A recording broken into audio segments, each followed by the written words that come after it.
நடந்து முடிந்த 2026 சட்டமன்ற தேர்தல்ல தமிழக வெற்றி கழகம் தனி பெரும்பான்மையோட ஜெயிச்சிருக்கு.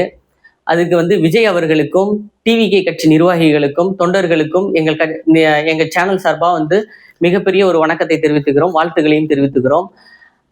ஆட்சி மாற்றம் வேண்டும் என்று நினைத்தவர்களுக்கு இது மிகப்பெரிய ஒரு ஒரு லக்கு, ஒரு ஒரு இனிப்பான செய்தின்னு தான் சொல்லலாம். அதே மாதிரி இப்ப தமிழகத்துல தனிப்பெரும்பான்மையோட இவர் ஜெயிச்சாலும் இப்ப சட்டமன்றத்துக்குள்ள உள்ள நுழைய முடியாத அளவுக்கு இருக்கிறாரு. ஆட்சி அமைக்க முடியாத ஒரு சூழல் உருவாகுது. அதை பத்தி தான் நம்ம வீடியோல விரிவா பார்க்க போறோம். வாங்க டாபிக் உள்ள போகலாம்.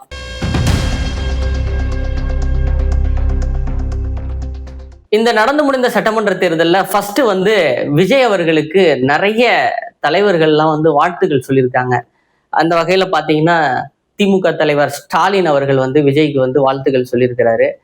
அவரு இன்னொன்னு சொல்லியிருக்கிறாரு, கடுமையா உழைச்சோம், என் சக்தியை மீறி உழைச்சோம், ஆனா மக்கள் எங்களுக்கு கொடுத்த பரிசை நாங்க ஏத்துக்கிறோம் அப்படின்னு சொல்லிட்டு ஸ்டாலின் சொல்லியிருக்கிறாரு. அதே மாதிரி எடப்பாடி அவர்களும் என்ன சொல்லியிருக்காங்கன்னா, ஃபீனிக்ஸ் பறவை போல நாங்க பல நூற்றாண்டுகள் கடந்தாலும் எங்களுடைய வழியில எங்களுடைய ஆட்சியை மறுபடியும் நிறுவுவோம் அப்படின்னு சொல்லிட்டு எடப்பாடியும் அவருடைய இதை சொல்லியிருக்காரு. எல்லாரும் இது மாதிரி சீமான் போன்றவர்கள் எல்லாருமே அவங்களுடைய வாழ்த்துக்களையும் விஜய்க்கு சொல்லிட்டு அவங்களுடைய கருத்துக்களையும் சொல்லியிருக்கிறாங்க. நிறைய பேர் என்ன சொல்லியிருக்கிறாங்கன்னா, ஃபர்ஸ்ட் விஜய் ரசிகர்களாக இப்ப உருவாக்கப்பட்டு ஆட்சி கட்டில் அமைக்கப்பட்டுட்டாரு. இப்ப தமிழகத்துல தொங்கு சட்டசபை உருவாகியிருக்கு. இது மாதிரி ஒரு அனுபவமே இல்லாத ஒரு தற்குறி கூட்டம் ஒரு நிலைப்பாடுக்கு வந்திருக்கு. முதலமைச்சருக்கான சீட்டுக்கு ஆசைப்பட்டு வந்துட்டாங்க. இவர் என்னத்தை சாதனை பண்ணிட்டாரு, இவர் என்னத்தை உட்காந்து என்னத்தை செய்ய போறாரு அப்படின்னு சொல்லிட்டு ஒரு கூட்டம் தேர்தலுக்கு முந்தையும் சரி, இப்ப ஒரு தனிப்பெரும்பான்மையோட இவர் ஜெயிச்ச பிறகும் ஒரு கூட்டம் பயங்கரமா பேசிக்கிட்டு இருக்கு. அவங்களுக்கு எல்லாமே நம்ம சேனல் சார்பாக என்ன சொல்லிக்கிறோம் அப்படின்னா, இப்ப டிஎம்கேவா இருக்கட்டும், ஏடிஎம்கேவா இருக்கட்டும், இந்த திராவிட கட்சிகளா இருக்கட்டும், எந்த ஒரு பாட்டாளி மக்கள் கட்சியா இருக்கட்டும், எல்லா கட்சிகளா இருக்கட்டும், எல்லா கட்சிகளுமே அரசியலுக்கு தான் பொது சேவை செய்யறாங்க. அதாவது அரசியல்ல ஒரு நிதி திரட்டிட்டு, தன்னோட தொண்டர்கள் மூலியமா நிதி திரட்டிட்டு தான் ஒரு சேவை செய்யறாங்க. அரசியலுக்கு தான் தொண்டர்கள் நிதி திரட்டிட்டு சேவை செய்யறாங்க. ஆனா விஜய் அவர்கள் அரசியலுக்கு வர்றதுக்கு முன்பே நீங்க கூட பார்த்திருக்கலாம். ஆக்சுவலா இந்த குழந்தைகள்லாம் படிச்ச இந்த 10வது 12வது படிச்ச குழந்தைகள்லாம் அவங்க பிள்ளைகள்லாம் கூப்பிட்டு, யாரு 10வதுல மாவட்ட அளவுல முதல் மார்க் எடுத்திருக்கா, 12வதுல யார் மாவட்ட அளவுல முதல் மார்க் எடுத்திருக்கிறா அப்படின்னு சொல்லி அவங்களெல்லாம் கூப்பிட்டுட்டு அவங்களுக்கு எல்லாம் தங்கம் எல்லாம் பரிசு வழங்கினாரு. இது தொடர்ச்சியா கிட்டத்தட்ட ஒரு 5 ஆண்டு காலமா அவரு மாவட்ட வாரியா இவரே வாகனம் வச்சு போய் அவங்க வீட்டுல தனிப்பட்ட முறையில அவங்க அம்மா அப்பா எல்லாத்தையும் கூப்பிட்டு எல்லாமே பண்ணாரு. இது எந்த ஒரு அரசியல் கட்சியும் இந்த மாதிரி ஒரு கல்வியை ஊக்குவிக்கும் விதமா நாளைக்கு இந்த சமூகம் அடுத்த தலைமுறைக்கு போகணும்னா அதுக்கு இளைஞர்களுடைய கல்வித்தரம் அதிகமா இருக்கணும், அந்த கல்வியை ஊக்குவிக்கணும் அப்படின்னு சொல்லிட்டு விஜய் அவர்கள் இதுக்கு பாடுபட்டு இருந்தார். இந்த மாதிரியான ஒரு செயலை எந்த ஒரு கட்சியுமே செய்யல. இது ஒரு சின்ன எக்ஸாம்பிள் தான். இதை மட்டும் இல்லாம இந்த குஜராத் பூகம்பமா இருக்கட்டும், நிலநடுக்கமா இருக்கட்டும், இங்க நடந்த சுனாமியா இருக்கட்டும், அதுல எல்லாம் விஜயனுடைய உதவி தாக்கம் பயங்கரமாவே இருந்துச்சு. நாட்டு மக்களுக்கு ஒரு நல்லது செஞ்சாரு. நாட்டு மக்களோட மத்தியில நடிகராவே அப்போது இடம் பிடிச்சிட்டார்.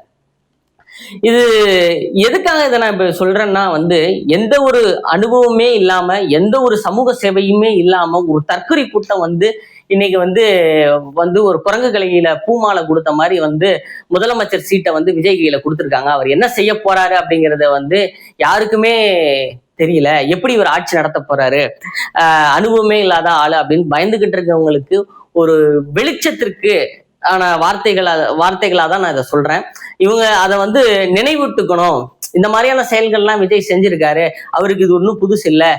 இவ்வளவு கஷ்டப்பட்டு ஜெயிச்சவருக்கு ஆட்சி நடத்த தெரியாதா என்ன, அவரு சிறப்பா செய்வாரு அப்படிங்கிறது தான் இந்த வீடியோ பதிவு வாயிலா செய்யணும். சரி, தொங்கு சட்டசபை இப்ப தமிழகத்துல பாத்தீங்கன்னா இவர் இப்ப 108 இடம் ஜெயிச்சிருக்காரு.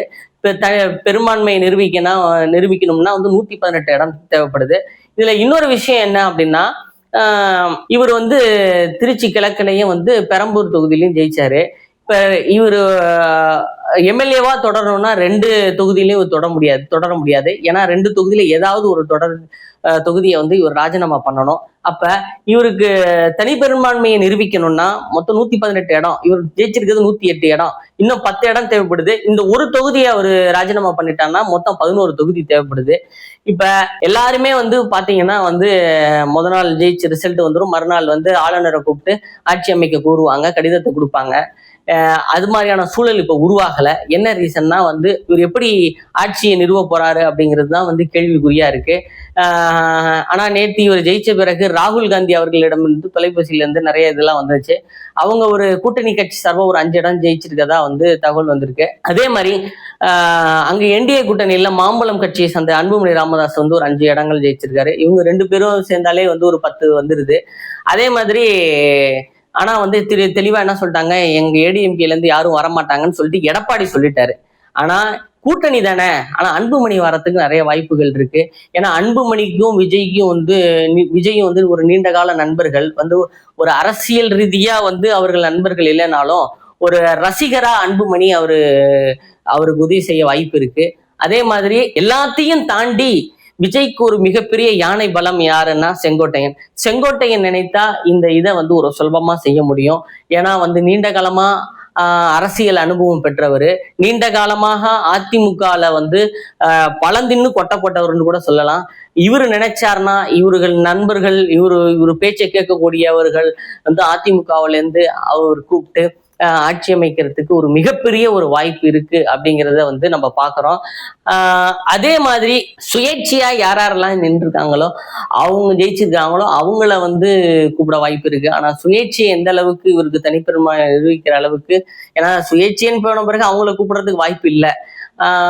அதனால வந்து எந்த அளவுக்கு ஒரு தனிப்பெரும்பான்மையை நிரூபிக்க போறாரு அப்படிங்கிறது வந்து மிகப்பெரிய ஒரு கேள்விக்குறி. இவரு போராடி ஜெயிச்சிட்டாரு, இதுலயும் ஜெயிப்பாருங்கிறது தமிழக மக்களுடைய ஒரு நம்பிக்கையாக இருக்கிறதுங்கிறத நம்ம பார்க்கக்கூடிய ஒரு விஷயமா இருக்கு. அதே மாதிரி திரைத்துறையை சார்ந்தவர்கள் வந்து இவருக்கு நிறைய பேர் ஓட்டு போட்டிருக்காங்க, வாக்குகளை செலுத்திருக்காங்க. எதனால அப்படி சொல்றேன்னா வந்து இவருடைய வெற்றி திரைத்துறைக்கு ஒரு மிகப்பெரிய வெற்றி. ரெட் ஜெயண்ட் வந்து இந்த திரைத்துறையில வந்து ஒருத்தன் கஷ்டப்பட்டு படம் எடுக்கிறான்னா அவங்களோட அனுமதி இல்லாம வந்து ஒரு படத்தை திரையிட முடியாது அப்படிங்கிற ஒரு பிம்பத்தை அவங்க வந்து ரெட் ஜெயண்ட் கிரியேட் பண்ணியிருந்தாங்க. இப்போ அதுக்கெல்லாம் வந்து ஒரு மிகப்பெரிய ஒரு வெற்றி கிடைத்திருக்கு அப்படின்னு தான் சொல்லலாம். ஏன் உதாரணத்துக்கு இவரோட படத்தை கடைசி நாள் வரையும் உங்களுக்கு தெரியும், தேர்தலுக்கு முந்த நாள் வரையுமே இவரோட படத்தை வெளியிட விடாம அந்த ஜனநாயகன் படத்தை வந்து இது பண்ணியிருந்தாங்க. உண்மையிலே இந்த ஜனநாயகன் திரைக்கு வராமல் வெற்றி அடைந்ததுன்னு தான் சொல்லலாம். அந்த அளவுக்கு ஒரு மிகப்பெரிய ஒரு தனிப்பெரும்பான்மையை நிரூபிச்சிருக்காரு. அதே மாதிரி வரலாற்று சாதனை, எம்ஜிஆரோட சாதனையை முறியடிச்சிருக்காருன்னு சொல்லலாம். இது மாதிரி நிறைய சாதனைகளை புரிஞ்சு வந்த விஜய் எப்படி ஆட்சி அமைக்க போறாரு, ஆட்சி அமைத்த பிறகு அவர் சொன்ன வாக்குறுதிகளை எப்படி நிறைவேற்ற போறாரு, குறிப்பிடும்படியா அதாவது ரேஷன் கார்டுகளுக்கு மகளிர்களுக்கு எல்லாம் வந்து 1000 ரூபாய் கொடுக்கறது வந்து ஸ்டாலின் சொல்லியிருந்தாரு. அதை மாத்தி இவர் தேர்தல் வாக்குறுதியா 2500 ரூபாய் மாசம் கொடுக்குறேன் அப்படின்னு சொல்லியிருந்தாரு. அவரு ஸ்டாலின் வந்து அந்தந்த மாவட்ட டவுனுக்குள்ள மட்டும் மகளிருக்கு இலவச பேருந்து அப்படின்னு சொல்லியிருந்தாரு. மாவட்டம் விட்டு மாவட்டம் தமிழ்நாடு ஃபுல்லா செல்றதுக்கு விஜய் அவர்கள் வந்து மகளிருக்கு பேருந்து இலவசம் சொல்லியிருந்தாரு. அதே மாதிரி 6 மாதத்திற்கு 6 வருடத்திற்கு 6 சிலிண்டர் இலவசம் சொல்லியிருந்தாரு. இந்த மாதிரியான சில கரண்ட் வந்து 200 யூனிட் ஃப்ரீ அப்படின்னு சொல்லியிருந்தாரு. இந்த மாதிரியான சில விஷயங்களை வந்து விஜய் எப்படி ஏற்கனவே இந்த தமிழக சட்டமன்றத்துல தமிழகம் வாங்கியிருக்கக்கூடிய கடன்களை சமாளிச்சு இந்த மாதிரியான சில விஷயங்களை இப்படி தமிழக மக்களுக்கு கொண்டு போக போறாரு அப்படிங்கிறது வந்து ஒரு மிகப்பெரிய ஒரு எதிர்பார்ப்பாகவும் ஒரு கேள்விக்குறியாகவும் தான் இருக்குன்னு சொல்ல முடியுது. எல்லாமே இருந்தாலும் இவர் இவ்வளவு போராட்டங்களை தாண்டி இவர் ஜெயிச்சு வந்தார்ல, அதே மாதிரிதான் இவர் இந்த தமிழக சட்டமன்றத்திலேயே இந்த முதலமைச்சருங்கிற ஒரு நாற்காலியை பிடிச்சு தமிழக மக்கள் மத்தியில ஒரு நம்பிக்கை நாயனாகவும் ஒரு ஜனநாயகனாகவும் திகழ்வாரு அப்படிங்கிறது ஒரு நம்பிக்கையா பார்க்கப்படுது. மக்களாகிய நீங்கள் விஜய் எப்படி வந்து என்னென்ன வாய்ப்புகள் எல்லாம் வந்து அவர் முதலமைச்சர் ஆகிறதுக்கு என்னென்ன வாய்ப்புகள்லாம் இருக்குங்கிறத கமெண்ட் செக்ஷன்ல சொல்லுங்க. மீண்டும் மறுபடியும் மறுவீடியோல சந்திக்கும் வரை நான் உங்கள் ராஜ்குமார். இது பழைய ரோட்டு புது டென்ட்.